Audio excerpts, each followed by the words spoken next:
right now on 5 on your side at 10. Thunder chances continue through Thursday, so 2 more weather impact alert days as the waves of showers and storms impact some of our commutes, plus the potential a few of those storms strong to severe. What new trends we're seeing this evening? Storms rattled the Show Me State again. I could not see probably 100 feet out my door. Tonight, the cleanup is underway from flash flooding and damaging winds that sent school children running for cover. There was people cleaning up debris at the school just so the kids could go home. Our top story, a small Illinois community comes together to make sense of a senseless tragedy. A community united in grief tonight as hundreds gather to remember 4 young lives cut tragically short. Good evening, I'm Mike Bush. And I'm Kelly Jackson. Just 2 hours ago, the people of Chatham, Illinois held a massive vigil honoring the children lost in yesterday's devastating after-school camp tragedy. 5 on your side's Brent Solomon shows us how people are finding strength together during their darkest hour. In the village of Chatham, the main color for all of the schools is red. So what other color would best display a show of unity? But the real strength of our community and the definition of what Chatham is and who we are shows up in the times of tragedy, in the times of need. That strength magnified Tuesday evening as friends and neighbors shared hugs, shed tears, and stood in solidarity. And so we've come here this evening to be with one another, to be with our community, and to, in heart and spirit, be with those who are sitting with their children in a hospital room, or who are grieving tremendously the loss of a child. It comes a day after police said a 44-year-old woman somehow crashed her car into the Why Not after-school camp, killing 1 person outside, 3 others inside. The victims, an 18-year-old, an 8-year-old, and 2 7-year-olds. I think it's good that all these people are here to just acknowledge what happened. 14-year-old Ethan Lasley attended the candlelight vigil with his grandfather. Mainly just trying to help out these families, just show them support. I know I got my family. I'd hate to see something like that, get a call for something like that for something happened to my family. I can't imagine what they're going through. Organizers telling the crowd empathy is what can help make sense of what doesn't feel real. You can place yourselves in the shoes, the lives of our friends and our neighbors who are experiencing the greatest tragedy of their lives. Tonight's gathering just one of many more opportunities ahead for this close-knit community to begin that long road towards healing. Tomorrow morning at Glenwood High School, another vigil for students to take part in. In Chatham, Brent Solomon, 5 on your side. The driver is not in custody at this time. Illinois State Police are awaiting toxicology results as they investigate how this crash happened. Well, tonight we are getting a break from the storms which caused damage south and west of St. Louis. However, we remain in a weather impact alert with a chance of severe weather over the next 2 days. Chief Meteorologist Scott Connell is tracking the timing and impact. You know, I don't think our severe weather threat is as high tomorrow, or for that matter on Thursday, but the timing of the rain and storms certainly has a big impact on us. This morning, without severe weather, we had those thunderstorms around St. Louis for the morning commute, and you know how that went. Tomorrow morning, probably a repeat, very similar. Into tomorrow afternoon, much more scattered. Thursday, we could have some morning showers and storms and still some during the day. So extra time for the commutes here as we see the rain moving in. And then, of course, we're staying weather aware and keeping our devices charged in case anything gets rambunctious during the afternoon hours.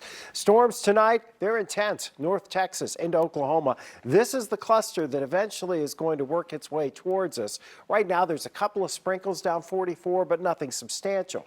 This will arrive in our area as we head toward daybreak And so tomorrow morning's rush hour, looking like we have some downpours moving through the area. That will linger for a bit, then push out during the afternoon. Much more scattered in terms of showers and thunderstorms. That'll take us into the evening, but one or two of those storms may have some gusty winds.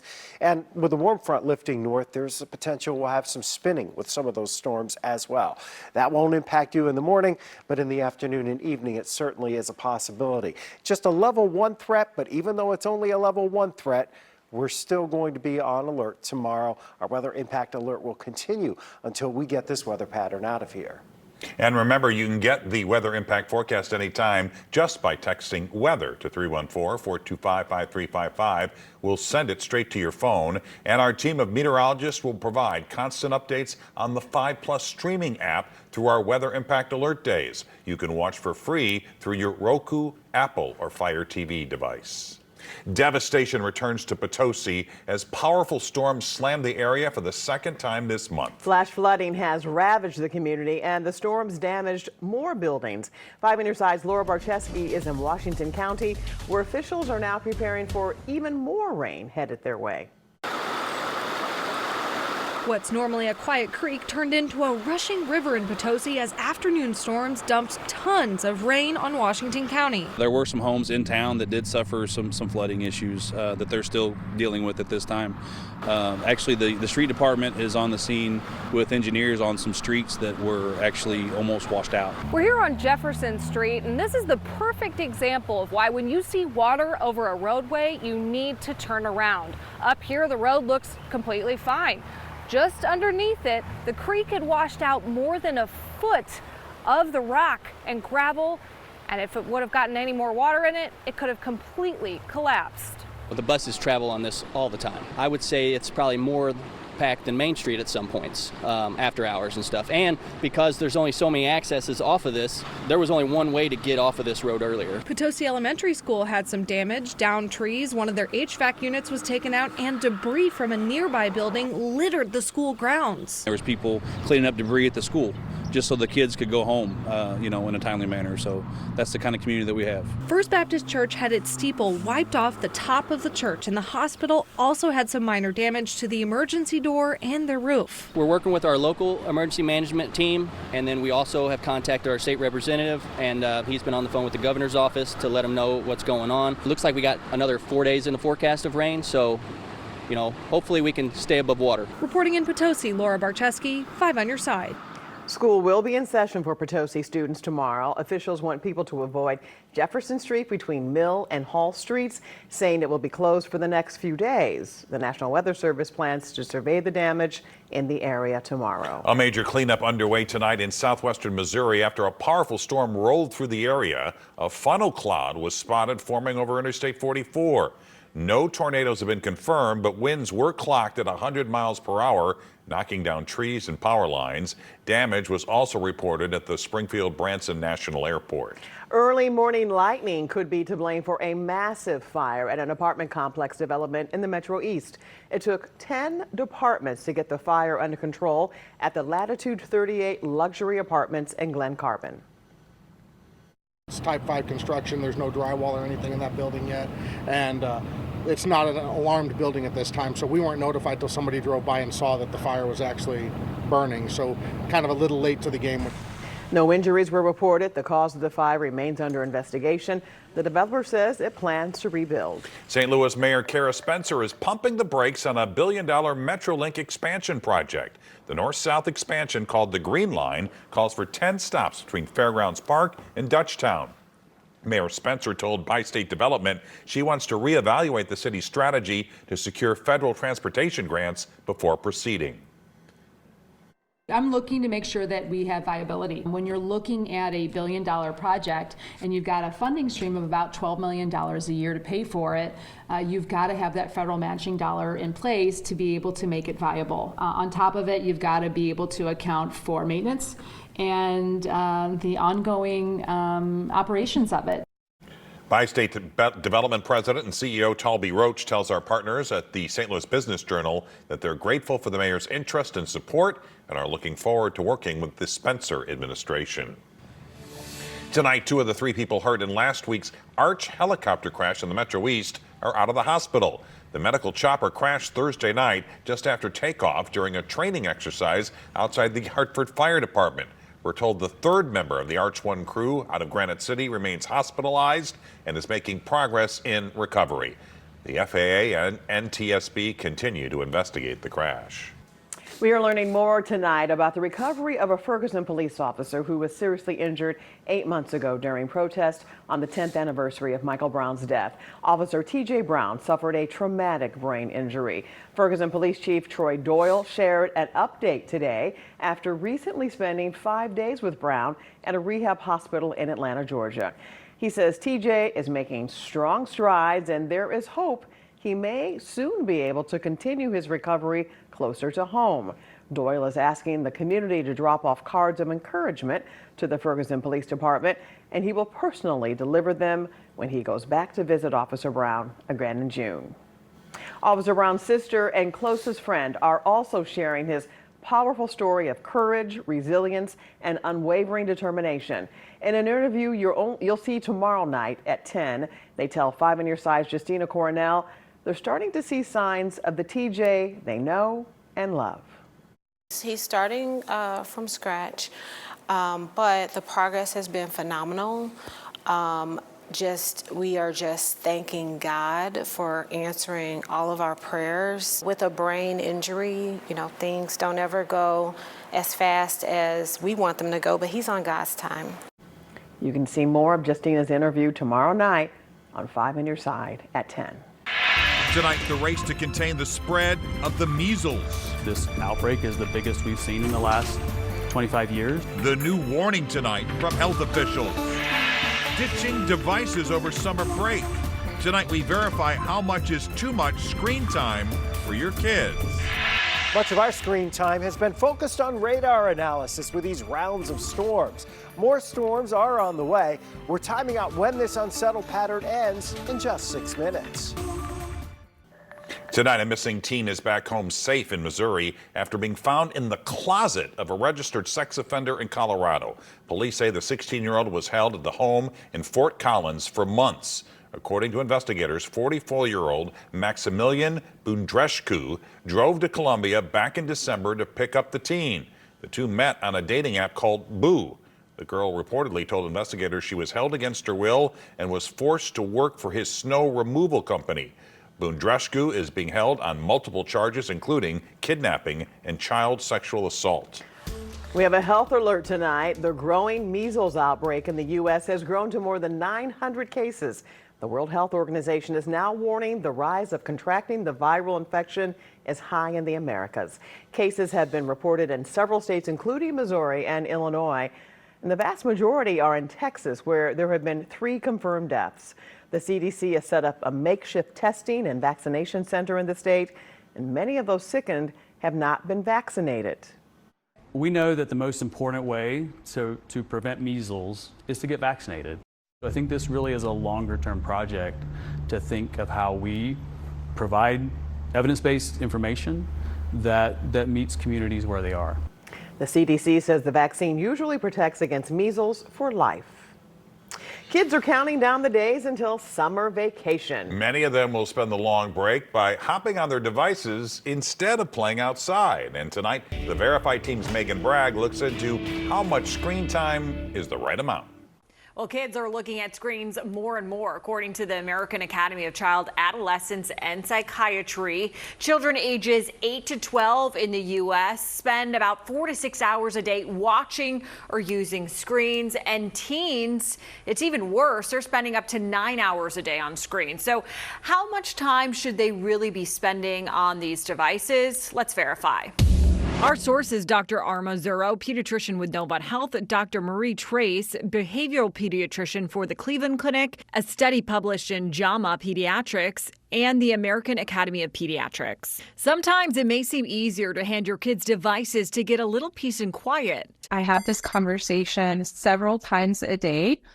We certainly understand that technology is here to stay.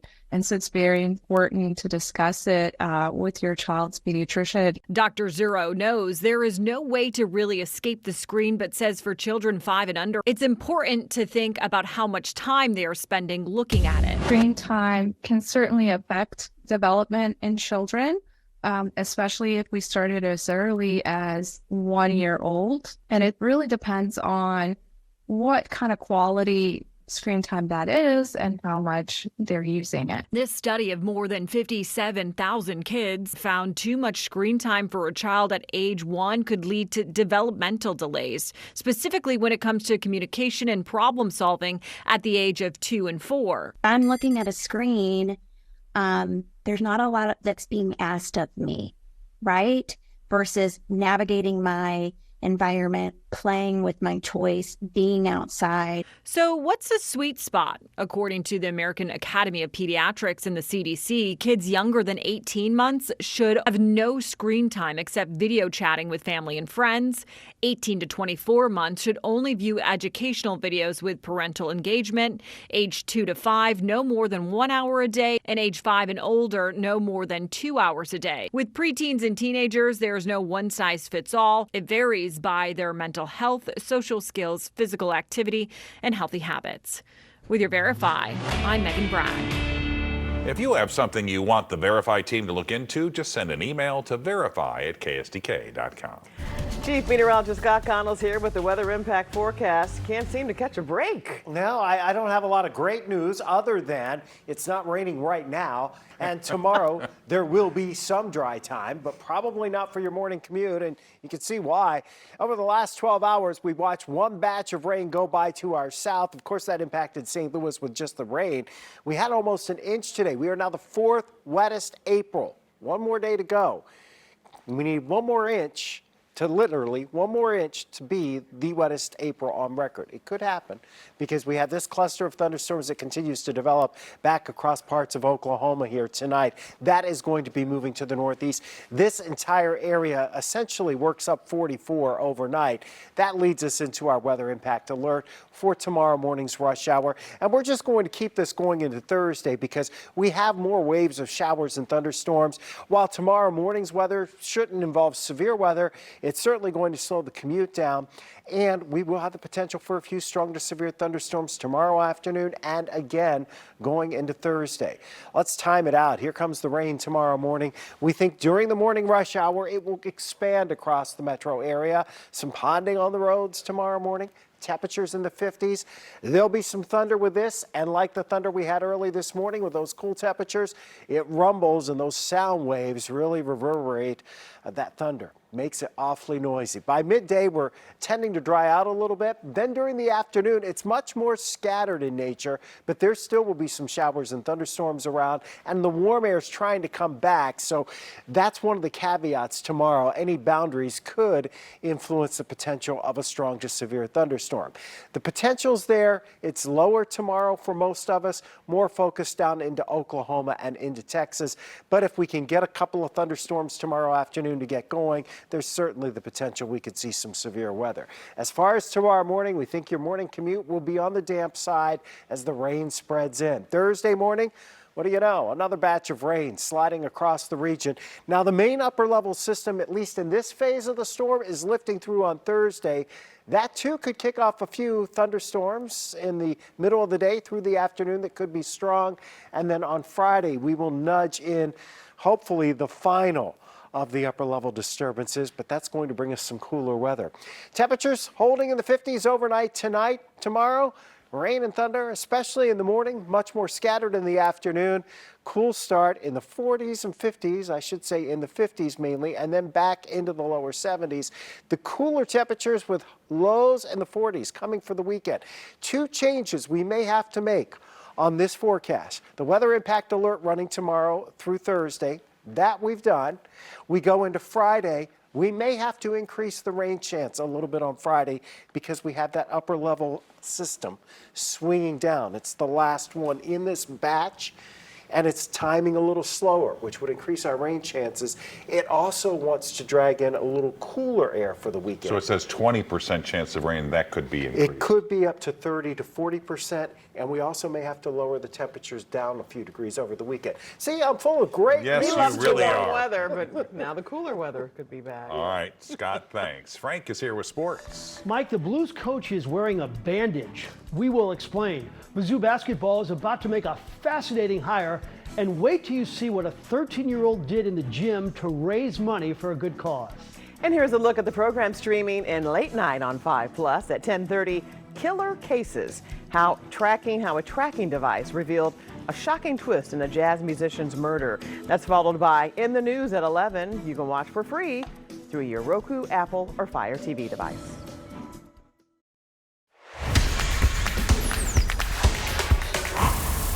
The Cardinals are 2-12 on the road this season, so the really good news tonight for Redbird fans, they did not lose in Cincinnati. That's because they didn't play because of the rain, so they'll play 2 tomorrow. Game 1 starts at 11:40 with Miles Michaelis moving his start back. Steven Matz will start Game 2, which will probably get underway at about 5:40.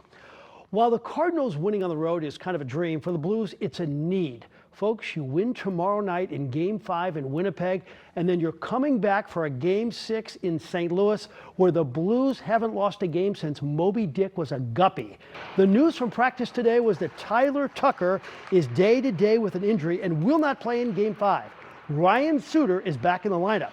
Tucker isn't the only one nursing an injury, though. You may notice that Jim Montgomery has a bandage under his eye. What happened there, Coach? Yeah, we did a drill to start practice, and I was telling the players it's not hard to box guys out, and I was boxing the guy that was driving the net out, and Bucci took a slap shot, and I heard it hit the crossbar. I went like this and came right off the crossbar. It's just making me feel like I'm a player in the playoffs, not a coach. I'm really worried because I really like to eat. I wonder if it's going to screw up my ability to chew, but I don't think it will. Tonight at Chicken and Pickle, Mizzou was in the Lou, about 1,000 on hand. They had the young on hand. It was the not so young too, and it was just a dog day afternoon. I sat down with the football coach Eli Drinkwitz and the basketball coach Dennis Gates, and Coach told me he's hiring a general manager for his basketball program.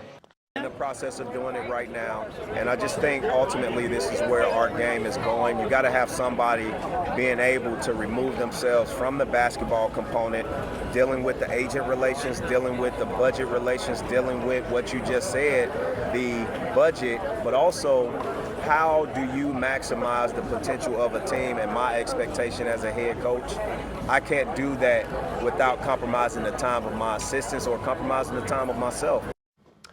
Finally tonight, every once in a while you meet a kid who has it figured out. Work hard at what you love and give back to people who need it.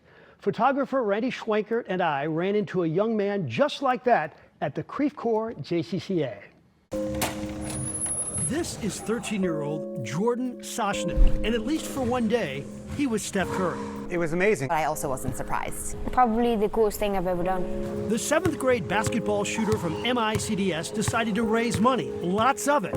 And for who? To the Jewish Community Center, the Sports Scholarship Fund, to allow other kids to play in community basketball. So how did he do it? Jordan got people to donate money for every three-pointer he could make in an 18-minute time span. So 18 is the lucky number in Judaism. The word chai, which means life, add up to the number 18. 1 is the 10th letter in the alphabet, and 1 is the 8th letter. So together, they add up to 18, and it's considered very lucky. And considered Jordan very skilled.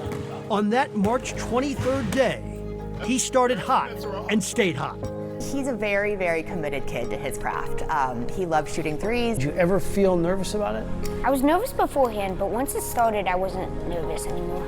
No, he wasn't, because he finished with 174 made threes in those 18 minutes. And Jordan raised over $32,000. And let it be known, Jordan Soshnick is not finished. I kind of want to continue this and maybe make like I'm still deciding some of the details, but like a fund where like this would happen every year, but I wouldn't shoot.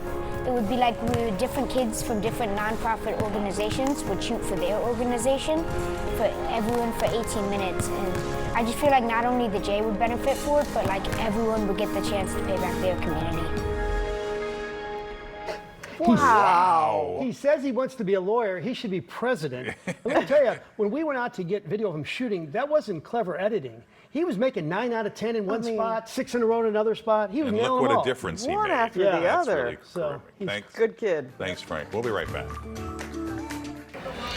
We were just explaining to Kelly that the Blues will be back on the ice tomorrow night in Winnipeg for Game 5. And you can cheer on the note at the official watch parties. The Blue Crew in Louis will be at Ballpark Village and Hot Shots in St. Charles with ticket giveaways, games, prizes, and more. The parties will start at 7:30. I've also learned Game 6 will be Friday night at Enterprise, and the Blues are hosting a pre-game rally at Union Station. The time is to be determined. The Blues say it will kick off 3.5 hours before the game starts and will end 90 minutes before the puck drops. And Eeyore is back with the final check of the weather impact forecast. Oh, man, I'm grinning about Friday. There is a chance we might actually have a shower, but our weather impact alert continues tomorrow and Thursday. While severe weather is not widespread, there is that low chance. But tomorrow morning's commute right now looks like it's going to be pretty damp. And there you have it, 5 on your side at 10. We're always streaming on 5+. Start your day with Today in St. Louis. That starts at 4 a.m. Have a great tomorrow.